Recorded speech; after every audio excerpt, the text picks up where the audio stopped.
wanted to talk to people, get an understanding of, why their thoughts and feelings are creating certain behaviors. The funny thing is, I used to see it in work all the time, right? Especially in project management. Like, why can't I get this person to do X, Y, and Z? I mean, that's just sort of the nature of the beast. You got to work as a team. You have to have all these different people moving in the same direction. And, sometimes there just isn't that person moving with you. But it really, I used to take a step back and say, okay, well, what is it? What is motivating that person to do something or not? So that was one aspect of why I felt that this was a good position and place for me.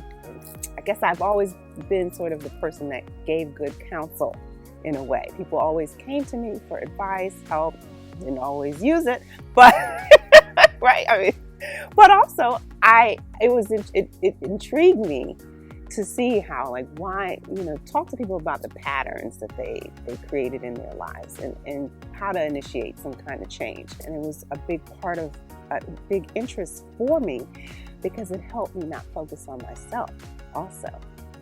And again, becoming more self-aware, I realized that I was a product of my environment. The way I communicated or did not was because I was socialized that way because of keeping secrets, or not talking about certain things because you just shouldn't. As I was preparing for today, I wanted to talk about my grandmother. I was very close to her, and she would tell me everything. My grandmother got married at 17. My grandfather was 27. And, she told me that everyone encouraged her to get married. Oh, your mother died, your father's not here, get married. My grandfather had already had 3 children out of wedlock. So my grandmother, goes on and has 5 children with my grandfather. But so did the woman across the street. My grandmother just never understood why he treated her so poorly. And he was just having children all over the place. So she was obviously upset, but this pattern continued. They divorced. She got with another man, 3 children, still no love. My grandmother was depressed. She may have complained, but this was depression. And then I realized that her siblings, her sisters, were all depressed. I remember going to visit as a very little girl, going to the Caribbean, and I remember my mother taking me to see her aunt, and she wasn't well. She wasn't well. She had nervous breakdowns. She had also been poorly treated by her husband. Another sister, same thing. A brother who lived down the street from my grandmother in Brooklyn. He wouldn't come out of the house. So these are the things that they weren't talking about. And these are the things that I saw. So, and I see how it impacted, my mother, her sisters, the way the anxiety, manifested itself in them. My brother, my only brother, is 7 years younger than I am. My mother was young when she had him. She was 28, 21 when she had me. But my brother is autistic. And it was very difficult for her, still is to this day, something that she still doesn't talk about. They don't talk about. And I had an uncle, unfortunately, he passed away, but he would confront my parents on it. You can talk, you should talk about it. What's wrong? But they would not talk about it. And actually, my father had created a whole different narrative about what actually is wrong. Oh, it was the immunization. It's just that is not a fact, So a lot of us deal with things that are not factual. Perhaps the way I dealt with it was, again, being a bit introspective and being more truthful about things with the family. Like saying to my mother, Mom, your father wasn't coming home. If he's having all these children, he's not going to. And, and she's like, oh, yeah, I guess when we were so young. No. Like, it's not like the homes were very small. Like, you knew, look in the room, he's not there. That kind of thing.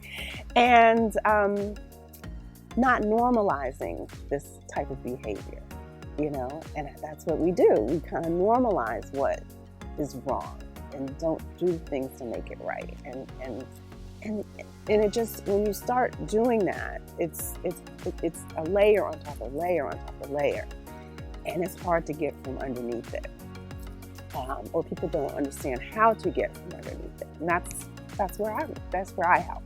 That's what I want to do, help you unpeel those layers of negativity, lies, which some lies don't hurt everyone, but these are the things that happen when you start keeping all these secrets.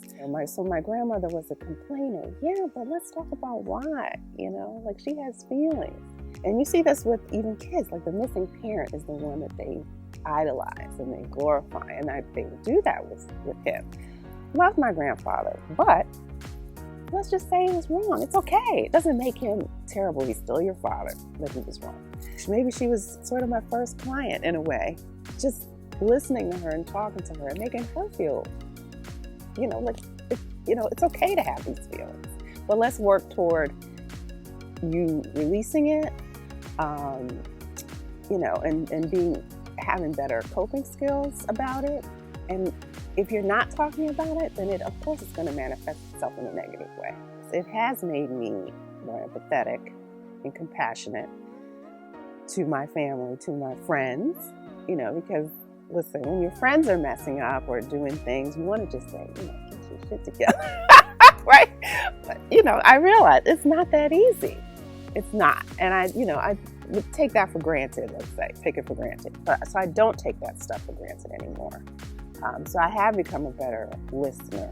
You do sort of play, at times, a surrogate in certain ways, to fill the gap of the things that they did not have or they did not get, depending on their journey.